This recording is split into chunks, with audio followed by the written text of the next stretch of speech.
All right, so I think we all agree that the schooling system is a mess, but so too is the hospital system, with a report today that Queensland public hospital staff are copying an unprecedented amount of abuse, with 40 incidents a day recorded by WorkSafe.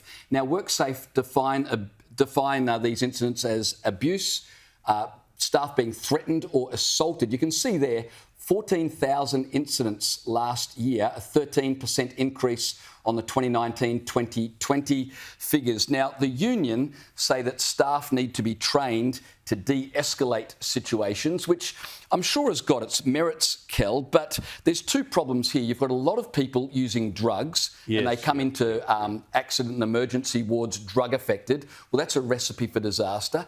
But the other problem here that I think exacerbates the abuse of hospital staff is the shocking shortage of staff. Yes. When you take your family member to A&E, you have to set yourself that we might be there for 4 or 5 hours unless it's absolutely life or death. And so frustration levels rise. Not an excuse, but if the government want to stop staff being abused, provide more staff. Exactly. And the problem is these are not customers in a shop. They're not ordinary customers in a shop because the government treats them like that. It says, you know, we'll just provide just enough service for them. These are people in pain. No one wants to be in pain. And the longer that pain and discomfort and the anxiety that it causes goes on, then the harder it's going to be for them emotionally to cope with what's going on. So if they, after 4 hours or 5 hours or 10 hours, if it's a really bad day, suddenly snap and say something aggressive or offensive to a staff member, these are people in pain. No one wants to be in pain.